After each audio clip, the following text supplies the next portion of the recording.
Hey friends, this is Angela from Art of Creation Homestead, and you're in the kitchen with me, and it's Christmas, and I am going to teach you a very valuable cookie recipe that you can use this dough to make a ton of different kinds of cookies. I'm going to teach you how to make a simple butter cookie dough. And what I'm going to do with them, I'm going to make piped butter cookies. But you can do them any way you want. You're only limited by your imagination. So first, let's get started. Now first, I have my oven preheated to 375 degrees. And I have, over to the side, I have two half sheet pans. You can use cookie sheets, you can use whatever you like to use. I'm using half sheet trays because I can fit more cookies on one. And I have those lined with parchment paper. Very important that you want to line it with parchment paper. Makes it much easier. Makes cleanup much easier. So I'm going to start by telling you, I am going to give you the measurements for a single recipe. But what you are going to see me doing is a double recipe. Because I am doubling this to make a lot of cookies because you can do so much with them. So I am using my KitchenAid just to make my life easier. You can just use a hand mixer as well. My hand mixer is very old and almost on the brink, and my KitchenAid makes my life easier. So in this bowl we have 2 sticks, which is 1 cup of unsalted butter, and it's softened to room temperature. See, you don't want it melted, but when you push on it, see, it pretty much broke in half. As you can see, that butter is very golden. That's one thing I will tell you about this. Get the best butter you can afford, because this is butter cookies. That is the main ingredient and one of your main flavor components. So get the best butter you can possibly afford or possibly find. This is 100% grass-fed butter, because I know it's going to give a better flavor, it's going to give a better color, better texture, everything. So I'm using 100% grass-fed butter. And we also have in here 3/4 of a cup of granulated sugar. No, they don't have very much sugar, which is another plus, especially for this time of year when everything's pumping you full of sugar. So now we are going to turn on the mixer and we are going to cream this together until it's light and fluffy and creamy, which could take a few minutes, but it's worth the work. Okay, you want to stop about halfway through the process of creaming and you want to scrape down your bowl. Even if you're using a hand mixer, you still want to scrape down your bowl, because you don't want any of this butter and sugar to be climbing the side of your bowl and not get mixed in properly or not get creamed properly. Because actually, this recipe is very precise. You want to follow it exact, even the measurements that seem a little weird. You want to follow it exact, and you want to cream this really well. Now, I forgot to tell you, you want to cream it on about medium speed. That way it creams a little faster. Now we are all creamed up now. It's all light and fluffy, and your sugar is dissolved pretty good. That's the key. You want your sugar, you don't want to feel a lot of granulated sugar when you scrape down your bowl. You don't want to feel a lot of granulated sugar. So now to this, we are going to add 1 large egg yolk, not the white, just the yolk. And you want to mix that in. Now to this, we are going to add 1 tablespoon of milk. Just 1 tablespoon. I know, it's weird. Some of these measurements are going to be a little weird, but trust me on it. Now is your time to play. What flavor do you want these butter cookies to be? I'm going to add some vanilla, of course. I'm going to add some vanilla to that. I'm going to add 2 teaspoons of vanilla. But you can add you're only bound by your imagination. You can add almond extract, you can add orange extract and orange zest, you can add peppermint extract, you can add coconut extract, you can add lemon extract and lemon zest. You can add any extract you want and change this entire cookie into a totally different cookie and a totally different experience. Now to this, I am also adding just about a half a teaspoon of almond extract, just to add a little hint, just a little something something. You're not going to taste a bunch of almond in it, just going to add a little something something. Now you want to mix those in. Now as you can see, it's completely changed now. It's much smoother. It's much creamier now. Now you want to scrape down your bowl, make sure you've got everything incorporated before you start adding your dry ingredients. Because yes, you are already ready to add your dry ingredients. Because this is simple. Very few ingredients. Very few simple ingredients. And you can also make this very clean. Very clean ingredients. You can use pure cane sugar, which is what I'm using. You can use good grass-fed butter like I'm using. You can use pure vanilla. You can use very clean ingredients with this because there's just a few simple ingredients. That's why the quality of your ingredients is really important with this recipe. Now over here on this piece of wax paper, I have, now remember, like I said, this looks like a mountain of flour. I did double the recipe, but I'm giving you the single recipe. I have 2 cups of all-purpose flour plus 3 tablespoons. I know that sounds weird, but you need to be very precise. So it's 2 cups plus 3 tablespoons of all-purpose flour and a pinch of salt. Now I'm going to shake my salt into my flour by shaking my wax paper just a little bit. And I'm going to use my wax paper as a funnel to funnel in my dry ingredients. You'll want to do this in about thirds because it'll tend to overwhelm your mixer if you dump in all of the dry ingredients at one time. So you'll want to do that in about thirds. So I've dumped in about a third of it. Then I'm going to mix it till it's all mixed in. I'm going to do another third, mix it till it's all mixed in. Then I'll mix in the last and I'll show you what it looks like when we're there. Now, as you can see, I have gotten the dough off the KitchenAid. I've gotten the bowl off. And now I'm just making sure everything is incorporated by hand. Because this is a very stiff dough. And you want to make sure everything is mixed in that is on the bottom. And you don't want to overwork.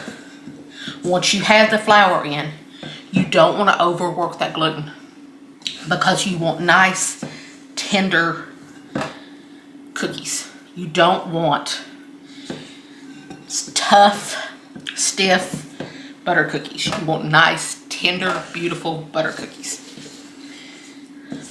Does anybody else have memories while I'm stirring this in? Does anybody else have memories of those tins of Danish butter cookies? Me and Jason both have fond memories of those. And both of our memories revolve around our grandmothers. Jason had a great-grandmother who always had these butter cookies hiding in a tin by her bed. So he absolutely loves those tins of cookies. And that's what these are going to be like. These are going to be like those Danish butter cookies. And with me, I have fond memories of butter cookies in general, not just the ones in the tins, but butter cookies in general. And by the way, you know how I am about my God-given tools, my hands. I'm going to go in with my hands because at this point the dough is so stiff, it's much easier to pull it up from the bottom and make sure everything's mixed in with your hands. But my memories of butter cookies are of my grandma. She was a little wiry woman, and she had this wardrobe in her bedroom. And in that wardrobe, she kept all kinds of treats. And she would take you back there to her wardrobe. And she would let you pick out treats that you wanted, that she would hide in the wardrobe. And in this wardrobe, she had these wonderful butter cookies. She had her favorite, oat milk, Little Debbie oatmeal cream pies. She had bananas. She had Mountain Dew. She had all kinds of treats back there.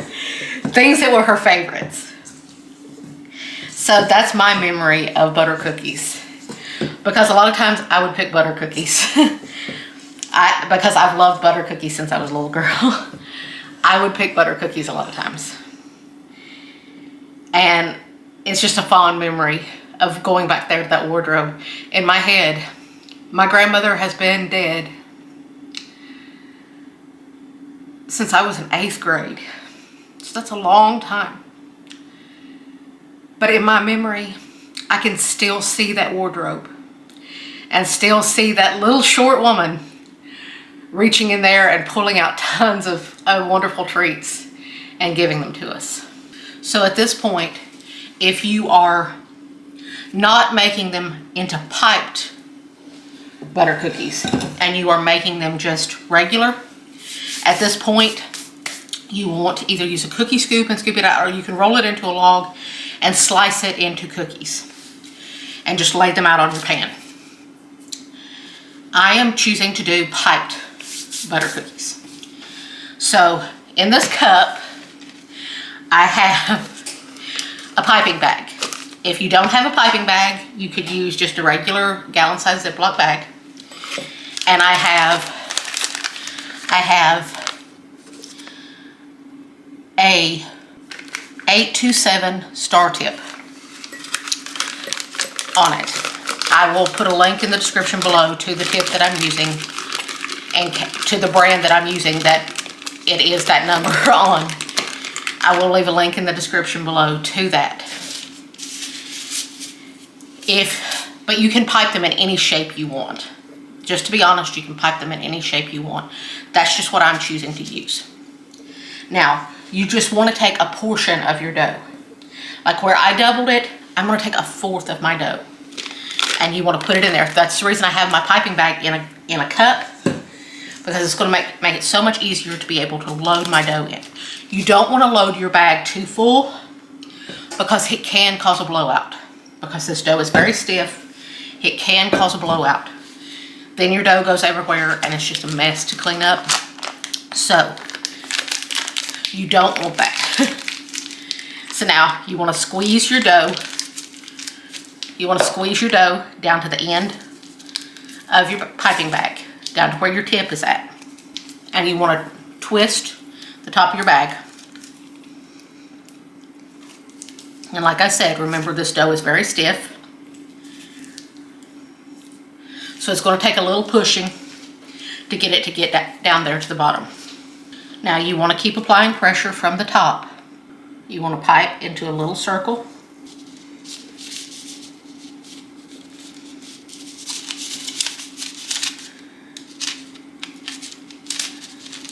Just like that. You want to pipe into just a little circle. If at any point your dough seems like it's getting too stiff, have some milk standing by and just put in just a splash of milk, maybe a teaspoon, and it will loosen it right up, because your dough will get stiffer as it sits. So you want to make sure that your dough stays loose enough that you can still pipe it really easily. And you can make these as big or as little as you want. They're not going to rise a ton, so you don't have to worry about being really precise with keeping them really far apart. I'm doing about 3 per row. Okay, after I started piping, I realized that because it is extremely cold here today, and in Ohio, I don't know about where you're at, but in Ohio, cold equals very dry air. So my dough had gotten very stiff in the time that I was piping the first little bit, my dough had gotten very stiff, which would no longer work in a piping bag because it would bust the piping bag because it was too thick. So I had to add about 2 more tablespoons of milk. You will just have to judge it on your own how much more milk you will have to add. But you want it to be like this consistency where it's very soft and not as stiff. And if it starts to dry out again, you need to add a little bit more milk. Now let's see if I can give you a little close-up tutorial on how to pipe these. You want to apply pressure from the top of your bag. You want to squeeze down until you have a rope to come out. Then you want to lay it down and turn. And you'll have to use your finger to help break it off. Squeeze out, lay down your rope, and turn into a circle. Break it off.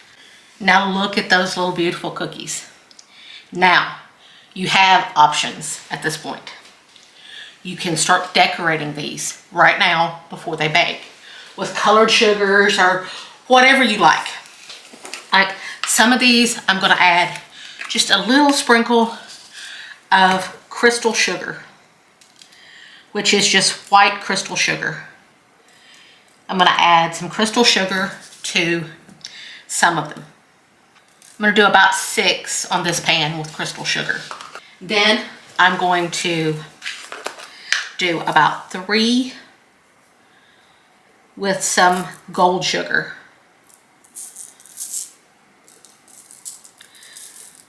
I think I'll just go ahead and do 6 with some gold sugar. That's beautiful, actually. So I think I'll just go ahead and do 6 with gold sugar. Now, the reason I say you can do whatever you want. At this point, you can add any kind of Christmas sprinkles you want, any kind of colored sugars you want, or you can leave them plain. Because if you leave them plain, later I'll show you what you can do with them to jazz them up if you leave them plain.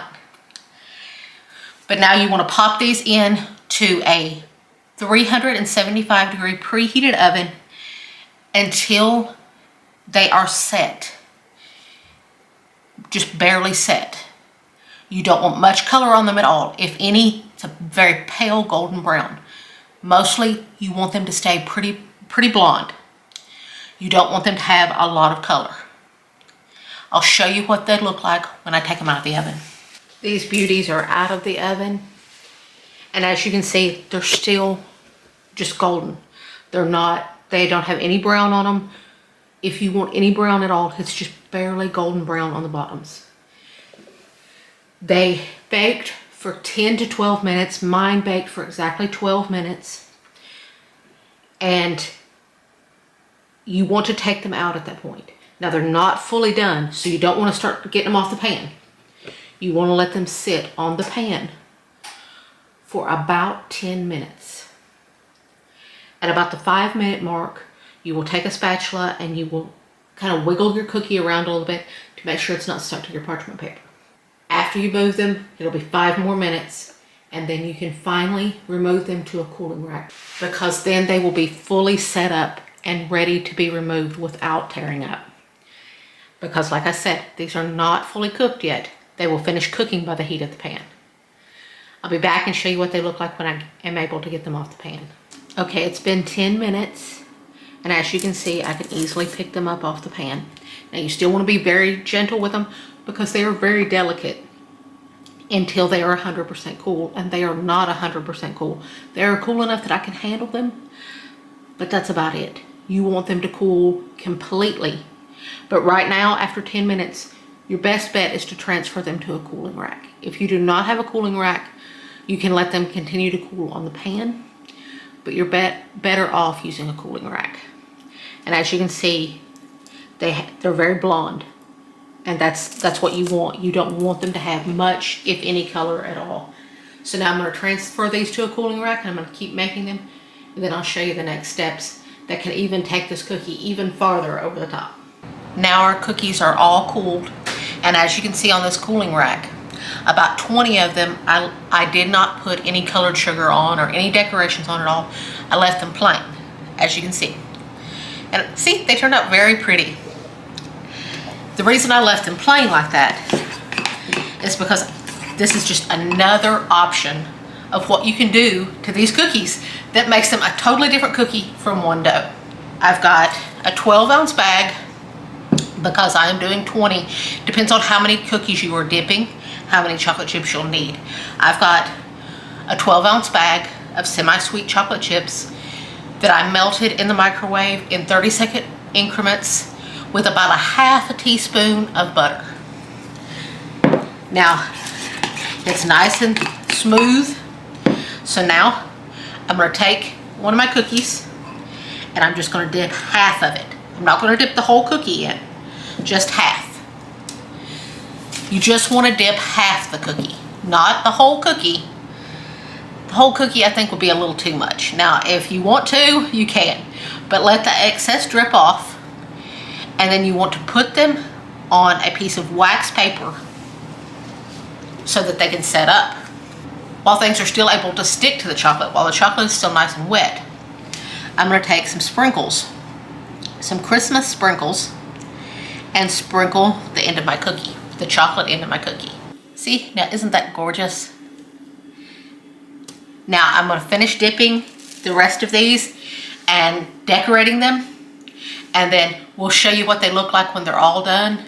Now, as you can see, these cookies are all dipped and look so beautiful, decorated. Now, you can also dip them in white chocolate. You can dip them in milk chocolate, any kind of chocolate you want. And you can also crush up candy canes and sprinkle that on top of the chocolate. Especially if you put mint extract in your cookie itself. It would be wonderful. But even if you didn't put mint extract, you can still put those candy canes on top of that chocolate for a very Christmassy twist. Now you gotta let this chocolate set up. If you want it to set up faster, you can throw these into the refrigerator for just about an hour and they'll set up in just about an hour. And we'll show you what they look like when they're done. I'll show you what all these cookies, all the variations look like, and Jason will get to taste them. And now look at all these beautiful cookies. What an awesome, awesome job Angela Kay did. All these Christmas cookies with one dough, right? Looks awesome. Now I'm gonna try a couple of them, okay? Because this one's got chocolate, obviously. Can't help but show that cookie. Look at that, that's beautiful.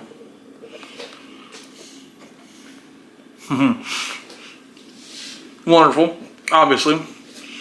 That's awesome. Great flavor. Good job using the semi-sweet because that gets you not too sweet, not too milky or chocolatey. It's like a dark chocolate type flavor on it. It's really good. The cookie itself is amazing, obviously. Now look at that one. That's all Christmassy.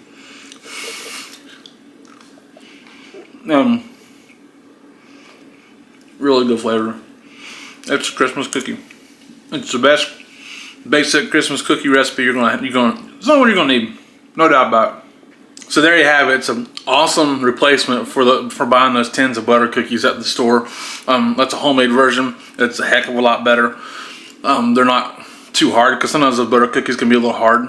Those are not. Those are perfect. Great texture, great flavor, and again, the only Christmas cookie dough you really need because you can make so many different cookies out of that one dough. And so thank y'all so much for watching. We do appreciate it. And my name is Jason. That's Angela Kay. It's Art Creation Homestead. We love y'all. God bless you and goodbye.